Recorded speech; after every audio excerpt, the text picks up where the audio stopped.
Hello students. सो बच्चों, आज हमारा टॉपिक जो है that is your common size statement, जो हमने प्रीवियस क्लास में स्टार्ट किया था।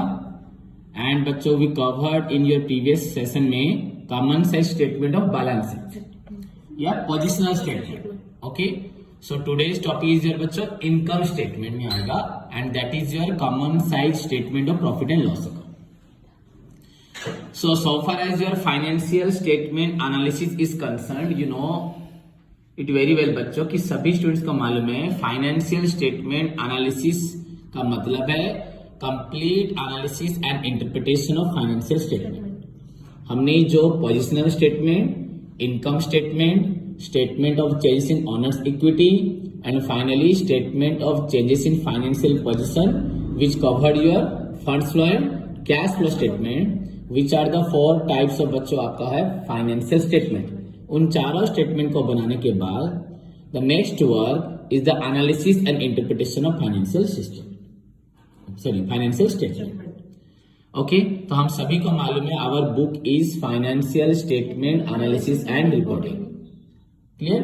तो first of all what are the financial statement बता दिया आपको मैंने, फिर से ये लास्ट क्लास है common size statement, so that is why मैं आपको एक्सप्लेन कर दे रहा हूं फिर से बिगिनिंग से। तो फर्स्ट वन इज आपका positional statement, second income statement, third statement of changes in आपका owners equity, okay, and finally statement of change in financial position, जिसके अंदर हम लोग बनाते हैं funds flow and cash flow. Clear? तो फाइनेंशियल स्टेटमेंट बनाने के बाद यूनिट 2 जो हम पढ़ रहे हैं, जो एंड होने जा रहा है, that is your financial statement analysis. So the term financial statement analysis refers to analysis and interpretation of financial statement. The objective behind such analysis is to make a proper analysis and determine बच्चों क्या करना है हमें interpretation में, हमें निकालना है the strength and weakness of the firm, strength and weakness of the company. So the term financial statement analysis refers to analysis and interpretation of financial statement in order to determine the strength and weakness of an enterprise of a company. Clear? Okay. For such बच्चों आपका interpretation के लिए you need बच्चों analysis, and for such analysis you need certain methods. Okay? And that analysis या that आपका जो आपको investigation करना है to find out the strength and weakness, which is आपका covered under होता है 2 categories, that is your on the basis of material facts the information used, and second हुआ आपका on the basis of modus operandi. Financial statement analysis हम 2 methods में करते हैं. आपका पहला मेथड है क्या, on the basis of material facts, and second है क्या, on the basis of modus operandi, जो मैंने आपको बताया है कि ये आपका एग्जाम का इंपॉर्टेंट क्वेश्चन है. एग्जाम में आएगा what do you mean by financial statement analysis, unit 2 से, and explain the various modes of analysis, या various explain the classification of financial statement analysis. So there are 2 broad categories of financial statement analysis in which I taught you in the previous sessions. मैंने आपको पढ़ा चुका हूँ, and each time class में उसको revise भी करवाता हूँ. That is your आपका on the basis of material facts, the information, and second is your on the basis of modus operandi. Clear? अगर क्लासेस को ध्यान से सभी स्टूडेंट सुनोगे भी याद रह जाएगा. And in which on the basis of material facts information में हमारे पास था external and internal, and on the basis of क्या मॉडस ऑपरेंडी में हमारे पास था horizontal and vertical. So far as your आपका external financial statement analysis is concern, सभी को मालूम है what do you mean by external financial statement analysis. मालूम है सभी को क्या बच्चों, an analysis of financial statement by the outsiders, by the outsiders who do not have any right to inspect the books of account, but they can make financial statement analysis on the basis of published information on the website ho, on the newspaper ho, on the magazines ho, etc. Clear? That is known as your external analysis. This analysis पहले हम लोग बोलते थे, in previously we said that this analysis is not so reliable because it is completely based on the published information. Clear? But due to the change in the government policy, every company is under an obligation required to आपका published every year audited accounts. तो once the question is arised about the publication of your audited account, तो हमारे मन में जो डर था कि if we depend on the published information, that information कितनी दूर तक हमारे लिए हेल्पफुल होगा कि नहीं. But due to change in the government policy, once जब हमारे ऊपर हमें मालूम पड़ा कि company is under an obligation to publish its only audited accounts, तो ये जो डर था कि इंफॉर्मेशन सही होगा या गलत होगा वो दूर हो गया. And external analysis is also helpful in making the judgement about the strength and weakness of the company. But then उसके बाद क्या था आपका इंटरनल एनालिसिस. इंटरनल एनालिसिस किसे बोलते हैं? An analysis which are done by the आपका internal parties of the organisation, that may be आपका एग्जीक्यूटिव्स हो, डायरेक्टर्स हो या employees of the company, is known as internal analysis. Basically, this analysis is made by those persons who have the right, who have the statutory power to inspect the books of account. Clear? That is known as internal analysis. Clear? Then जहां तक आपका second point था the modus operandi, वहां पे फिर से again horizontal and vertical analysis. तो exam में आ सकता है what do you mean by horizontal analysis? Horizontal analysis refers to an analysis of financial statement of several years. An analysis where the figures of the data of several years are taken together in a columnar form. Then out of the several years, any particular year is taken as the base year or beginning point. And on the basis of that base year or beginning point, the analysis is made, that is known as horizontal analysis. Clear?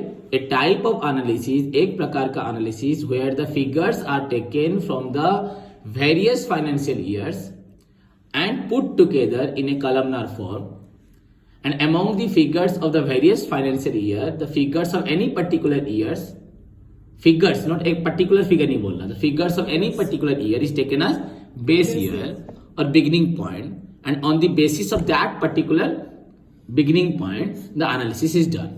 And you know, आपको मैंने पहले से पता है that base year is always taken as the first year or the last year.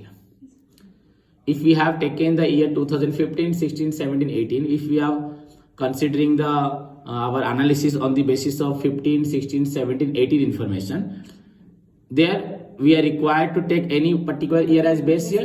So base year must be the first year होना चाहिए या last year होना चाहिए. Basically वही होता है, लेना चाहिए. Clear? Yes. तो हम उसे must भी बोल सकते हैं. Clear? So this is the very important analysis because here the figures are taken from the number of आपका years rather than from any particular year. If we are providing the analysis and interpretation before the public, before the our companies parties जो भी हैं, on the basis of the information of any particular year, that may be reliable, may not be reliable, that may be helpful to take any particular decision or not. अगर हम किसी एक साल की decision लेके आप लोग के सामने प्रेजेंट करते हैं तो वो हमारा सही भी हो सकता है, गलत भी हो सकता है कि नहीं हो सकता. बट अगर हम लोग बच्चों एक साल की इंफॉर्मेशन की बजाय अगर बहुत सारे साल की इंफॉर्मेशन लेते हैं, दैट मस्ट बी हेल्पफुल होगा. That is why it is also known as dynamic analysis. Clear? समझ में आया कि नहीं? And the method, the tool, the techniques used in order to make horizontal analysis is known as, आपको बोलते हैं comparative statement. And second आपका है क्या? Trend analysis. Okay, comparative statement and trend analysis. Statement means हमेशा याद रखना एक पोजिशनल और एक इनकम. क्लियर? वो सब हम पढ़ चुके हैं. देन उसके बाद है वर्टिकल एनालिसिस जो हम पढ़ रहे थे ना. नहीं, वर्टिकल एनालिसिस अब क्या है बच्चों? If the data of any particular year is considered for making the financial statement analysis is known as, आपका बोलते हैं vertical analysis. So how that analysis is done? Here the any particular figure, for example let us take an example of balance sheet. If we compare the each items on the asset side, okay, current asset लो, आप closing stock लो, आप debtors लो, prepaid लो, fixed asset में plant, machine, land, building low. So you are required to compare the plant machinery, the position of the value of plant machinery in respect to total asset. Okay, and अगर current asset की बात करो, closing stock कितना है in respect to total asset, cash in hand कितना है in respect to, that means here the data of any particular year is only taken into account. Then each items of that particular year is आपका compared होता है from any particular figure, and वो that particular figure is the usually आपका होता है total of current asset लो, total of total of asset हो, total of liabilities. Current asset नहीं, अगर बैलेंस शीट की बात करें, अगर आप इनकम स्टेटमेंट की बात करें, you may analyse each items on the basis of total revenue, या सॉरी गलत बोला, रेवेन्यू फ्रॉम ऑपरेशन सेल्स, क्या नेट सेल्स, क्या you can also analyse each item as compare to net sales. समझ में आया कि नहीं? पर ऐसे बोलने से आपको डाउट रहेगा। Finally you know if the datas of any particular year is taken into account for analysis purpose, that is known as, बोलते हैं vertical analysis. Here the common size statement and ratio analysis are the two important tools of आपका financial statement analysis. यहाँ पे जो methods हम use करेंगे वो पहला मेथड है क्या, कॉमन साइज, दूसरा मेथड है क्या, रेशियो एनालिसिस। ओके, तो कॉमन साइज स्टेटमेंट मैंने कल पढ़ाया था, उसके अंदर हमने कवर किया था क्या, बैलेंस शीट। तो now what is common size statement बच्चों, any statement where the datas of any particular years are presented in analytical form, मैंने बोला था। Then you are required to compare the each asset in respect to total asset and each liability in respect to total liability। तो आप total asset को 100 लेके चले, total liability को 100 लेके चले, या उसकी फिगर्स को लेके सारे आइटम्स को डिटरमाइन करना पड़ेगा। Clear? So common size statement again are of two type, common size आपका balance sheet, then common size. तो जहां तक common size profit and loss account का सवाल है, वो that is your today's topic, जो common size profit and loss. So बच्चों the items in the statement of profit and loss account, हाँ इसमें क्या करोगे, जितने भी प्रॉफिट एंड लॉस अकाउंट के आइटम्स हैं can be shown as a percentage, उसको भी हमें परसेंटेज में शो करना पड़ेगा। दैट मीन्स हमारे पास तो सारे आइटम्स है, we have the profit and loss account, हाँ revenue from operation, other incomes, total incomes हो गया, उसके बाद आपका हुआ मटेरियल्स हुआ, देन एम्प्लॉइज बेनिफिट एक्सपेंसेस हुआ, देन आपका फाइनेंस कॉस्ट हुआ, डेप्रिसिएशन एंड एमोर्टाइजेशन हुआ, अदर एक्सपेंसेस हुआ, देन टोटल एक्सपेंसेस हुआ, then net profit before tax, आपका टोटल रेवेन्यू से टोटल एक्सपेंसेस को माइनस करोगे, देन उसके बाद टैक्स लिखोगे, हाँ देन निकालोगे क्या, नेट प्रॉफिट आफ्टर टैक्स। जो हम लोग बनाते हैं क्या, P and L account, P and L statement, income statement, वो तो ऑलरेडी हमारे पास होगा। Now you are required to, आपको क्या करना है, सारे आइटम जितने भी ईच आइटम होंगे, सभी आइटम्स को आपके पी एंड एल अकाउंट की जितने भी आपके आइटम्स होंगे, the items in the statement of profit and loss can be shown as a percentage of revenue, can be shown as a percentage of revenue. सारे items को you are required to analyse the financial statement on the basis of आपका percentage of each item with respect to your sales. आपको सारे revenue बोल रहे हैं ना, अब रेवेन्यू फ्रॉम ऑपरेशन मतलब क्या, सेल्स, रेवेन्यू फ्रॉम ऑपरेशन मतलब sales. The items in the statement, जितने भी आइटम्स होंगे आपके प्रॉफिट एंड लॉस अकाउंट में, कैन बी शोन, सभी आइटम्स को आपको शो करना पड़ेगा एज ए परसेंटेज, माने सभी आइटम्स का परसेंटेज निकालना पड़ेगा, हाँ, ऑफ रेवेन्यू फ्रॉम ऑपरेशन। मतलब you are required to find out the percentage of each item with respect to revenue from operation, मतलब value of each item divided by total आपका revenue from operation मतलब sales, क्या, into 100। क्लियर? देखो यहाँ पे वो मीनिंग नहीं बता रहा, डायरेक्ट आंसर बता रहा है, समझ में है कि नहीं। Here the items, each items of profit and loss account is determined as a percentage of, each item is determined as a percentage of किसका, revenue from operation. Okay see, तो ध्यान से देखो सभी बच्चों, the item in the statement of profit and loss account can be shown as a percentage of revenue from operation या net to show the relation of each item to sales. हमें क्या करना है, we are required to show the percentage of each item to sales, मतलब we are required to determine the relation of each item to sales. हर एक item का as compare to sales क्या relationship है, समझ में आया कि नहीं। So a significant relationship can be established between items of income statement and volume of sale. तो हमें यहाँ पे एक बहुत बड़ा रिलेशनशिप एस्टेब्लिश करना है between the every item of आपका, जितने भी आपके आइटम्स होंगे बच्चों, कहाँ के, फाइनेंशियल स्टेटमेंट के, इनकम स्टेटमेंट, जितने भी आइटम्स होंगे सभी आइटम का किसके साथ कंपेयर करना है, वॉल्यूम ऑफ सेल्स, मतलब revenue from operation. Clear?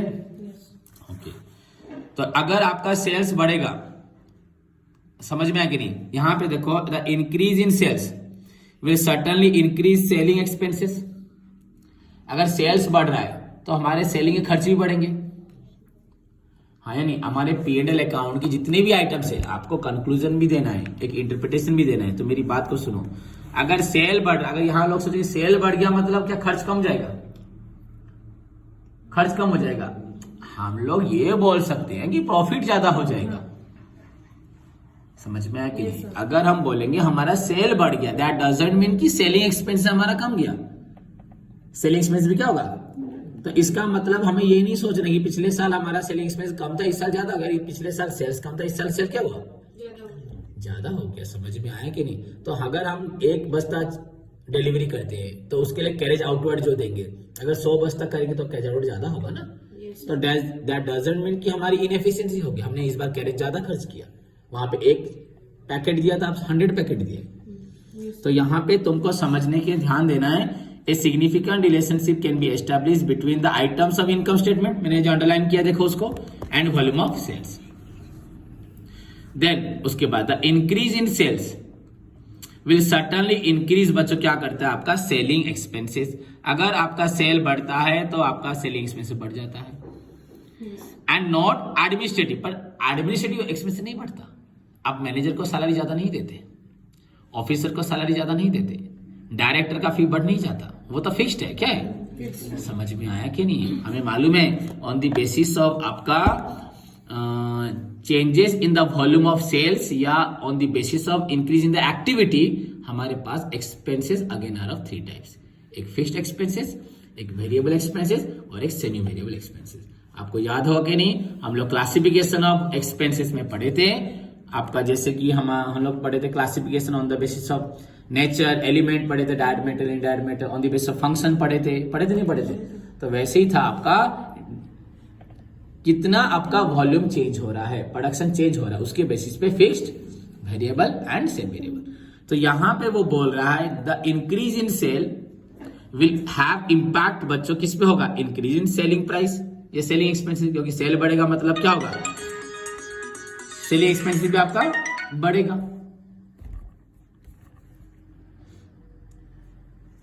Hello,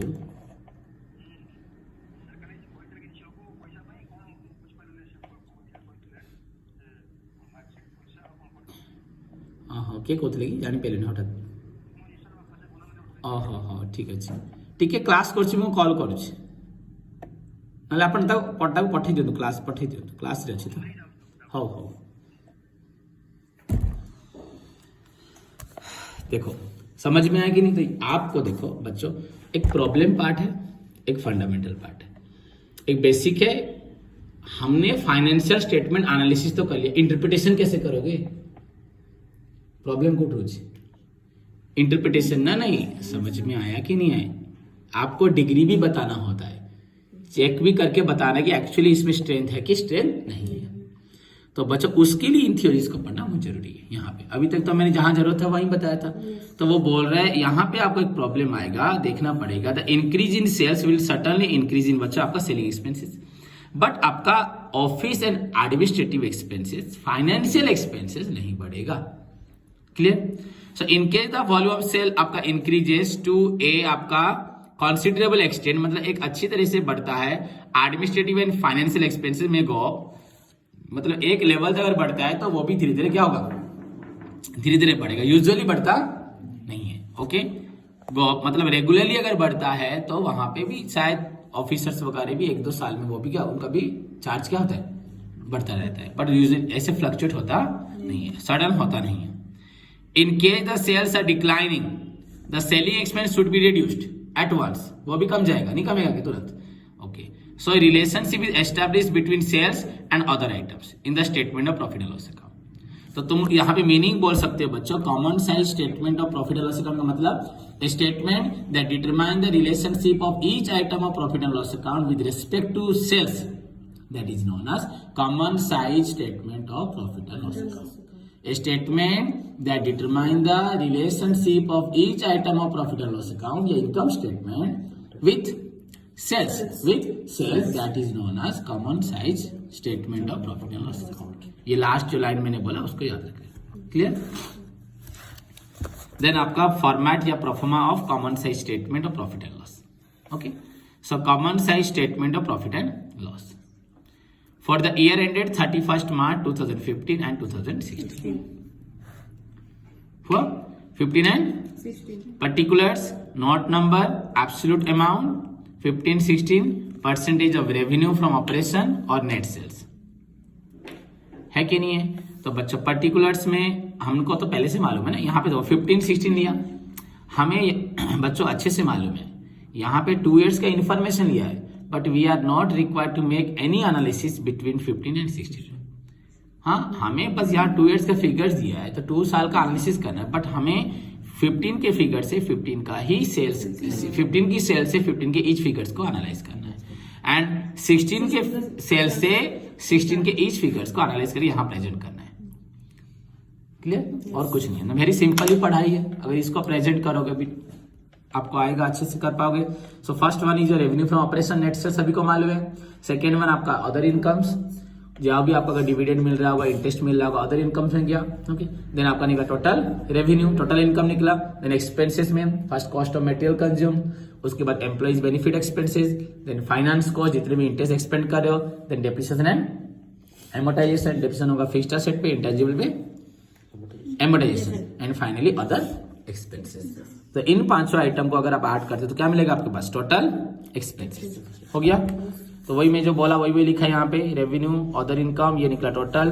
then cost of material consume, purchase, इसके अंदर आता है ये जो कॉस्ट ऑफ मटेरियल कंज्यूम है, ये जो यहाँ पे लिखा है, यहाँ पे ये सारा एक पार्ट है, यहाँ तक आपका 1 2 3 एक पार्ट लेके चलोगे, ये मटेरियल्स के लिए है ना। उसके बाद second employees benefit expenses, then finance cost, depreciation amortisation and other expenses, ये निकला आपका टोटल एक्सपेंसेस। टोटल रेवेन्यू से टोटल एक्सपेंस माइनस करने से निकलेगा आपका प्रॉफिट बिफोर टैक्स।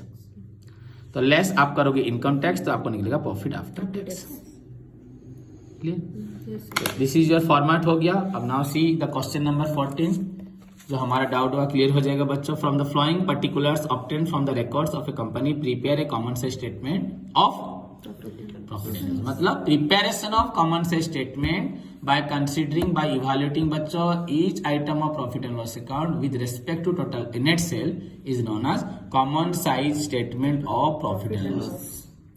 अगर सिंपली बोलोगे कॉमन साइज इनकम स्टेटमेंट, हुआ कि नहीं हुआ? कॉमन साइज फिर स्टेटमेंट बोल रहे हो, फिर प्रॉफिट एंड लॉस बोल रहे हो। Okay, so this is the question where the information is given आपका 16 15। आपको प्रेजेंट करते वक्त पहले 15 करना है, फिर 16 करना है।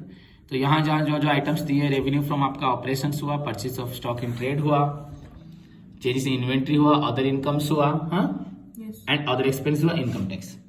तो पहली बात तो यहाँ पे आपको प्रॉफिट एंड लॉस अकाउंट नहीं दिया, इनकम स्टेटमेंट शो नहीं किया। तो पहला प्रॉब्लम है, तुमको क्या बनाना है? Income statement.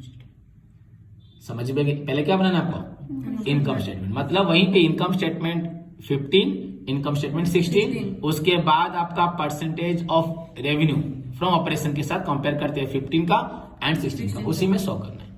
पर अगर आप देखिए आपको याद आ जाएगा, पहला आपका रेवेन्यू फ्रॉम ऑपरेशन आइटम होता है, फर्स्ट आइटम, उसके बाद सेकंड यहाँ पे अदर इनकम दिए। तो इन दोनों को ऐड करने से क्या होगा? Total income. अब आएगा एक्सपेंसेस का पार्ट। एक्सपेंसेस में पहले आपका पॉइंट आता है purchase of stock in trade, मानी जितने भी मटेरियल्स होते हैं, हो कि नहीं, उसके साथ इसमें क्या होता है? परचेज के साथ चेंजेस इन इन्वेंट्री। अगर क्लोजिंग स्टॉक होगा उसको ऐड करोगे, अपनी स्टॉक को माइनस करोगे। मालूम है कि नहीं मालूम है? तो आपको उस चीज को करना है। यहाँ पे लिखा है चेंजेस इन इन्वेंट्री लिखा है।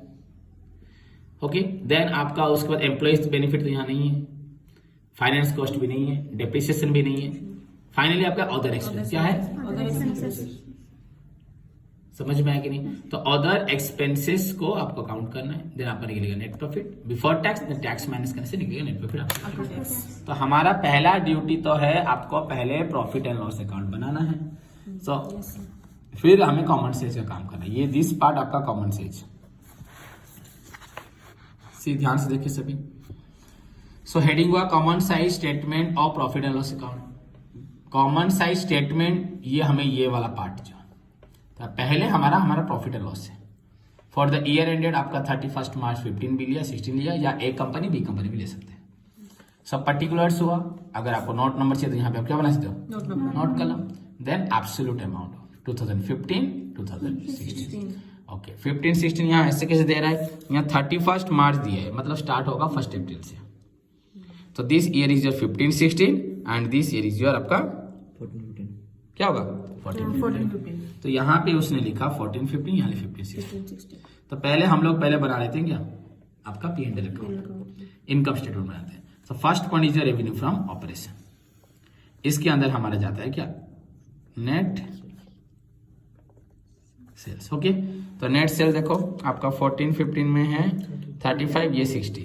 सो दिस इज योर 35, ये होगा 60।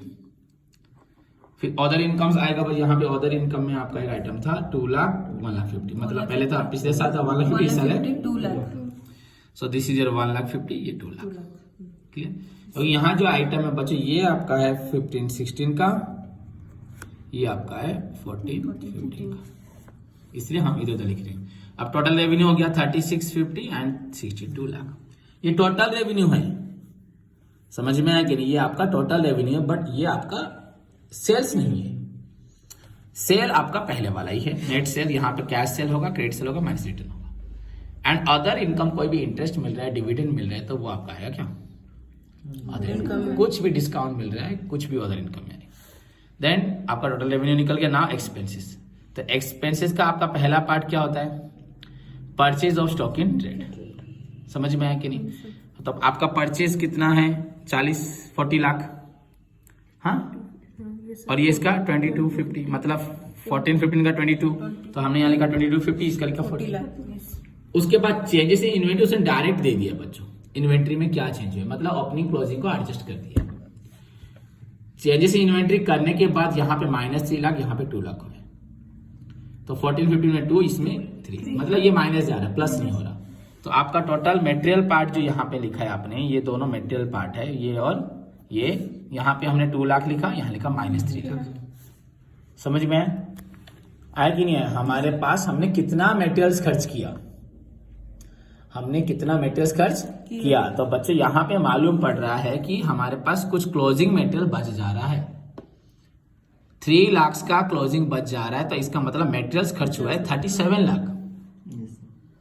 समझ में आया कि नहीं। और यहाँ पे हमारा ओपनिंग ज्यादा हो रहा है, मतलब ओपनिंग क्लोजिंग को माइनस करने के बाद ही प्लस में रह रहा है। तो ये एक्सपेंसेस में गया, ये क्या हुआ एक्सपेंस। ये लेकिन आपका इनकम हो जा रहा है, तो इसलिए उसने क्या कि इस 3 लाख को हम अदर इनकम में ला सकते थे, आपको पढ़ाया है प्रॉब्लम में। पर यहाँ पे जैसे कि चेंजेस इन इन्वेंटरी हेड है, तो हमने यहाँ पे इसको लिखा क्या -3 लाख। समझ में आया। कितना मेटेरियल आपने खर्च किया, आपका ये है प्रोसीजर। पहले होता है ओपनिंग स्टॉक, उसके बाद होता है आपका परचेज, माइनस क्या होता है क्लोजिंग, है कि नहीं ये प्रोसेस। तो आपका ये क्या, यहाँ पे इस मेथड में क्या होता है, पहले हमेशा वो परचेज को लिख देता है। तो परचेज को उसने लिख दिया अलग से 22 50 एंड 4 लाख। अभी ओपनिंग क्लोजिंग को आपको एडजस्ट करना है। समझ में आया कि नहीं। क्लोजिंग से ओपनिंग, बच्चों क्लोजिंग जो है बच गया, तो अगर हमारे पास ओपनिंग था 5000, क्लोजिंग है 6000, समझ में आ गई। तो क्लोजिंग से ओपनिंग को माइनस करने के बाद अभी भी क्या रह रहा है 1000 रह रहा है, माइनस में रह रहा है, हाँ या नहीं। क्लोजिंग से ओपनिंग को मैंने माइनस में रह रहा है कि नहीं रह रहा। तो माइनस में रह रहा है, मतलब क्लोजिंग क्या हो रहा है आपका 6 लाख से 5 लाख, तो और भी क्लोजिंग स्टॉक बच जा रहा है, मतलब पूरा आपका मेटेरियल यूज हुआ नहीं है। तो मेटेरियल यहाँ 22 से कम हो जाएगा, तो यहाँ जैसे कम हुआ है। पर अगर क्लोजिंग कम होगा, ये ज्यादा होगा, समझ में आया कि नहीं। अगर ये 4000 ये 5000 होता है, तो दैट मीन्स एडजस्ट करने के बाद भी माइनस जो बच रहा है वो क्या हो रहा है आपका एक्स्ट्रा यूज हुआ है, तो वो यहाँ पे ऐड हो जा रहा है। नहीं तो आप ऐसे भी कर सकते हो, ओपनिंग माइनस क्लोजिंग करोगे भी होगा। 5 से अगर 6 माइनस करते हो, तो अगर ये सब, तो ये 5000 है, ये आपका 6000, तो ये निकला -1000, तो ये -1000 डायरेक्ट यहाँ लिख दो। एंड अगर 5 से अगर ये 4 होता है, तो ये आपका निकला +1000, तो डायरेक्ट 1000 यहाँ लिख दो। ये भी कर सकते हो, पर हम लोग वैसे करते थे। तो ये भी वेरी सिंपल है, ये हमारा लेकिन बेसिक है। ये ओपनिंग प्लस परचेज माइनस, तो ओपनिंग से क्लोजिंग को ऐड माइनस करते हैं हम। क्लोजिंग से ओपनिंग वहां शो करते थे ना, चलेगा। सो नाउ हमने चेंज इन इन्वेंट्री को डायरेक्ट प्रेजेंट किया, यहाँ तो -3 लाख हो रहा है, यहाँ पे 2 लाख हो रहा है। देन अदर एक्सपेंसेस, आपके पास तो यहाँ एम्प्लॉइज बेनिफिट या फाइनेंस या डिप्रिसिएशन नहीं है, अदर एक्सपेंस है 1,50,000 1 लाख, तो हमने यहाँ प्रेजेंट किया 1,50,000, यहाँ पुट किया 1 lakh. So these are all about your expenses side. So 22, 24, 25, 25, 50. This is your total expenses, and 40 and 41, 500, 50,000, 41,000, 41 lakh, 41 lakh 50,000 आपका हुआ टोटल एक्सपेंसेस, पर उसमें से 3 लाख आपका स्टॉक बच गया है, तो आपका एक्सपेंस कितना हो 38 लाख 50,000। ओके, तो ये this is your income, this is your expenses. तो income minus expenses before tax 36 lakh 50 minus 25 lakh 50, 11 lakh. This is your profit before tax, net profit before tax. Tax and other items, याद है ना, अदर एक्सेप्शनल आइटम्स था कि नहीं? yes, अब यहाँ पे आया 62 लाख, यहाँ पे आया 38 लाख 50, इसको माइनस किया 23 50। 50। जिसको फाइनल अकाउंट याद है वो अच्छे से कर सकता है। क्लियर? क्योंकि बच्चों फाइनेंशियल स्टेटमेंट जो बना सकता है वही फाइनेंशियल स्टेटमेंट को एनालाइज कर सकता है। हाँ, यानी अगर हम ब्लड नहीं ले पाएंगे तो ब्लड टेस्ट कैसे करेंगे? तो पहला हमारा काम है ब्लड लेंगे, उसके बाद ब्लड टेस्ट करेंगे। समझ में आया कि नहीं? तो पहले जो पैथोलॉजी में जो डॉक्टर्स होते हैं वो लोग खुद ही ब्लड लेते हैं, खुद ही टेस्ट करते हैं। पर आजकल जैसे कि बहुत एक्टिविटीज बढ़ गई है, तो एक इंसान ब्लड लेगा, टेस्ट करेगा, तो इसलिए अलग अलग सेक्शंस रख देंगे, वो लोग सिखा देते हैं जूनियर्स को। तो जूनियर्स का काम होता है सिर्फ ब्लड लेना। और समझ में आया कि नहीं? वो भी एक तरह डॉक्टर का काम करेंगे, नहीं करें, बट अंदर लैब में बैठे हैं डॉक्टर, वो लोग क्या करें? टेस्ट। तो उनके पास इतना एक्टिविटीज लेना करना लिखना इतना टाइम होगा नहीं। तो पहले जिसको नहीं आएगा ब्लड लेना वो ब्लड टेस्ट भी नहीं कर पाएगा। ब्लड लेना कहाँ से किसको एक्चुअली मालूम होगा? डॉक्टर को मालूम होगा। कैसे लेना है, कहाँ से लेना है, कितना लेना है, टेस्ट करने वाले को मालूम होगा। वो किसको सिखाएगा? जो कंपाउंडर है, जो असिस्टेंट है, उनको सिखाएगा। तो वैसे ही अगर जो फाइनेंशियल स्टेटमेंट नहीं बना पाएगा वो फाइनेंशियल स्टेटमेंट ये पार्ट बना नहीं। तो वेरी गुड, अगर यहाँ पे फाइनेंशियल स्टेटमेंट बना दिया है, अगर नहीं बनाया तो ये दैट इज योर ड्यूटी कि तुम फाइनेंशियल स्टेटमेंट बनाओगे। हुआ? और वहां से देखा जाए उस पॉइंट ऑफ व्यू से तो ये वेरी सिंपल है, और जिसको ये नहीं बनाना आता उसके लिए ये बहुत ही हार्ड है। बुझी पड़ा ना? जिसको फाइनेंशियल स्टेटमेंट बनाना आता है उसके लिए एनालिसिस किसी प्रकार की दिक्कत होगी नहीं। तो नेट प्रॉफिट निकल गया, नॉट लेस टैक्स बचे। यहाँ टैक्स आपका इनकम टैक्स था 40-35। हम सभी को मालूम है, तुम लोग शायद भूल चुके, कंपनी ये इनकम टैक्स के any tax which is levied on the personal income, हाँ, आपका फार्म्स इनकम या कॉर्पोरेट इनकम, उसे क्या बोलते हैं? Income tax. तो इनकम टैक्स कंपनी भी देती है। कंपनी का इनकम कितना हुआ? 11 लाख या 23 लाख। कंपनी को भी अपनी इनकम के ऊपर क्या देना पड़ेगा? हो गया? समझ में आया कि नहीं? तो टैक्स इसका हुआ 40%, इसका हुआ आपका 40, इसका हुआ 35। हो गया? प्रॉफिट आफ्टर टैक्स ये निकल गया। सो दिस इज एक्चुअली अगर बोला जाए दिस इज द आपका स्टेटमेंट जो हमारे पास होता है या हमें बनाना पड़ता है। अब यहां से स्टार्ट हुआ आपका कॉमन साइज स्टेटमेंट एनालिसिस और प्रॉफिट एंड लॉस अकाउंट। हमें मालूम है यहाँ पे ईच आइटम को हमें कंपेयर करना है ऑन द बेसिस ऑफ आपका क्या? Total sales. आपका ये है total sales. Net sale, total sale बोलना गलत है क्या? नेट सेल्स हुआ? Cash plus credit minus return. तो देखो बच्चों, आपका you are first required to compare each item with total net sale. Net sale क्या है यहाँ पे 60, यहाँ पे 35। तो पहले इसका कंपेयर करना है, फिर इसका यहाँ पहले करेंगे। तो 35 है ना ये आपका। सो आपका ईच आइटम को कंपेयर करना है नेट सेल के साथ। तो 35/35, हाँ या नहीं? यहाँ पे आपको क्या करना है? सारे आइटम्स को आपको किससे डिवाइड करना है? नेट सेल्स इंटू आपको क्या करना है? 100। तो यहाँ पे 35, यहाँ 35 इंटू 100% हुआ। 1,50,000/35 इंटू 100, ये आपका निकला। समझ में आ गया? फिर ये टोटल रेवेन्यू को भी कंपेयर कर रहा है, तो ये तो 100% ज्यादा हो जाएगी। देन उसके बाद आपका स्टॉक्स को कंपेयर करा 2250/35 इंटू 100, 2 लाख/35 इंटू 100, 1 लाख/35 इंटू 100। हो गया? ओके बच्चों, सो इस तरह से हमें क्या करना है? 2015-16 का भी कैलकुलेशन करना है। यहाँ पे 60 लाख है नेट सेल्स, 60 लाख/60 lakh into 100, 2 lakh by 60 lakh into 100, समझ में आया कि नहीं? Then 62 lakh by 6 lakh. तो अगर देखा जाए तो ऐसे प्रॉब्लम अगर एग्जाम में आते हैं तो वेरी सिंपल, आपको पूरा मार्क फेचेंगे, आपको फुल मार्क मिल जाएगा, बट थोड़ा सा ध्यान दे रहे हैं। और आपके पास तो कैलकुलेटर अवेलेबल है, यू कैन इजीली ये सब निकाल सकते हो, कोई दिक्कत नहीं है। पूरा फुल मार्क फेचिंग आता टॉपिक है। एंड थ्योरी जहां बोला जाए ओनली फाइनेंशियल स्टेटमेंट, उसका ऑब्जेक्टिव एंड उसके बाद क्लासिफिकेशन, इतना पढ़ लोगे you will get full marks. हाँ मे बी शॉर्ट नोट आ सकता है, what is comparative statement, what is trend analysis, what is common sense statement, ratio नहीं है। हो गया?